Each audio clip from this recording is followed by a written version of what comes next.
is Luther Vandross, and never too much.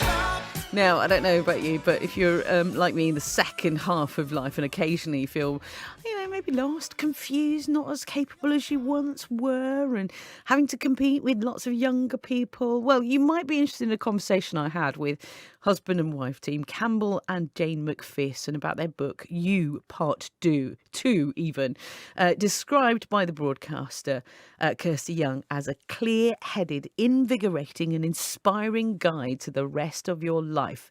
You can see why I was attracted to this book, can't you? Campbell is an international business advisor, keynote speaker and author. Jane is a fully qualified yoga teacher and therapist, helping people transform their lives. And she's the one that keeps an eye on Campbell to make sure, he's doing everything he should be doing. She spoke to the couple yesterday.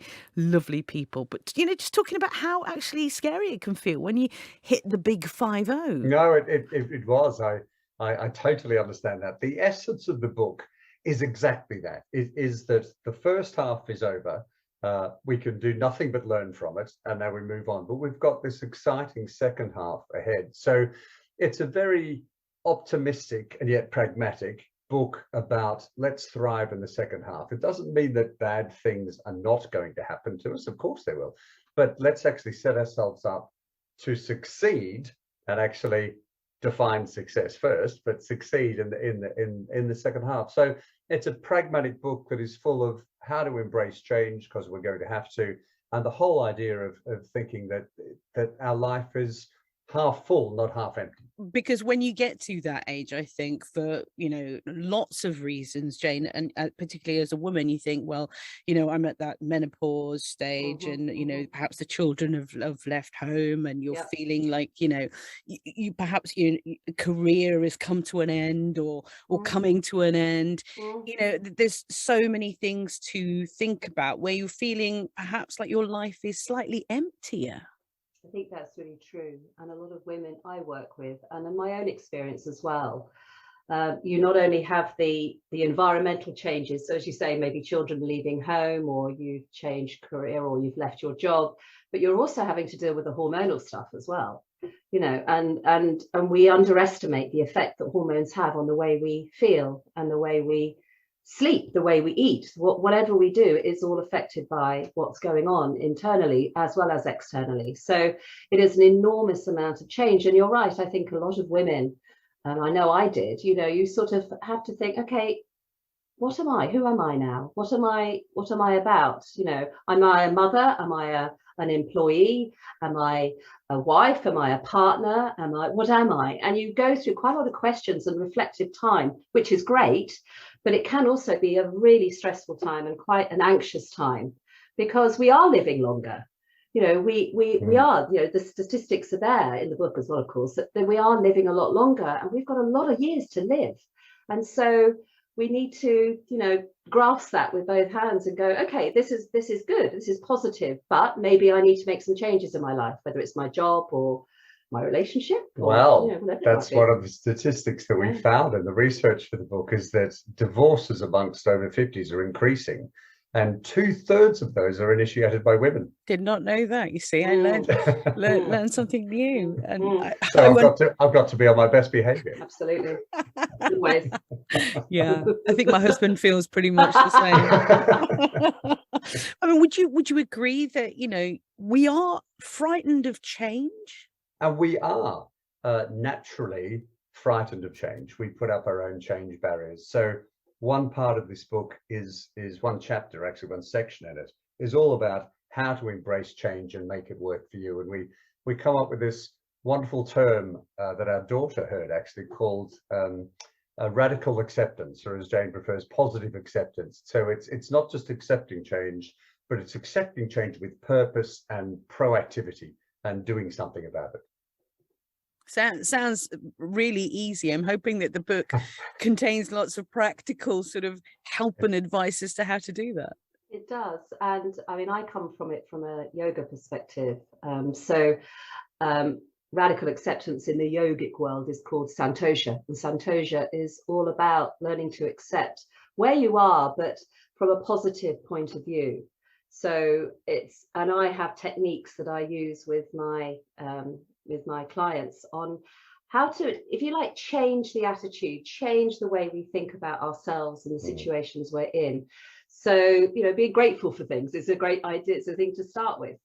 Being grateful for being here and breathing, and we get so wound up in what we don't have and not what we do have, which I know sounds a bit cheesy and yogi, but you know, it's what it's what we do. If we can change the attitude towards change, then you know, things start to open up physically and mentally and emotionally. And one of the chapters is called Attitude, because it really is all about attitude. There's ageism that we almost didn't realize until we actually re-looked at life. And there's ageism at work, there's ageism throughout advertising and marketing, for goodness sakes. And so the way to combat that, once you realize it exists, is all about attitude. And it's looking inside and finding the value and your skills and your strengths, and then building on that, and thriving in this exciting second half. Someone listening to the program right now, Campbell, Jane, from both your perspectives, I mean, would you firstly say that you've kind of got it right and you're on the right paths and you're, you know, it's all sorted for one? The answer is no. No. No. I mean, every day we're faced with challenges, you know, whether it's we're aching in our bodies, or you know, we're drinking too much, or we're eating the wrong things, and you know, it all gets a bit tedious, doesn't it? And we have all these good intentions. I have every intention to be, you know, to keep well and keep fit and eat well and meditate and do all those good things, and I try really hard, but I certainly don't succeed every day. And it's and I think the physical challenges facing us as we get older as well can actually be quite alarming, and that's quite hard to accept, and to change what we do and change how we eat can be a really hard thing to do. But I suppose what we're saying is it's worth it. It's worth if we can, because we've got a long time to live and we all want to be well, to make the most of it. We, you know, the biggest thing, funny enough, one of my clients said the other day, if you don't look after your health, then you might as well, it's game over. You know, so health is really important, and it's sad that, you know, some people don't realize that until too late. And I think if we can be aware of changes that are happening to us and that actually we can do something about it, then I think that's a very positive thing. One part of the book we talk about that it's about living well for longer, not just living for longer. But no, this is not a book that says we've got it all sorted. Well, do as what we've done. We've got financial challenges, we've got family challenges, we've got all the challenges that everyone else has. We've just spent some time thinking about it and sharing some of our ideas. Our successes and our failures are all in the book. I was going to say, would you then secondly be able to share some of those successes with the person listening to the program right now? And what would be your top, you know, top tips, or, you know, sort of most important things that we should all be thinking about for the second part of our lives, and feeling if you know, perhaps like we all do at our age, you know, start to feel a little bit dismayed by it all? Oh, that's a really good line. Dismayed by it all. I do like that. I'll start with a few, and Jane will come up some others. Health-wise, as we say, the top two things a Homo sapien can do to extend their life is to stop smoking, and what was the other one? And to eat less. That was it. So neither of us smoke, but we're struggling with the second one.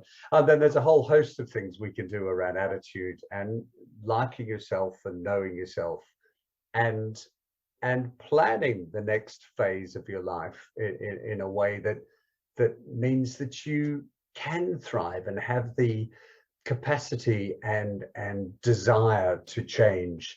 Almost 50% of small business owners are over 50. More people over 50 want to, and they're more successful. More people over 50 want to start businesses, and there's no reason why not.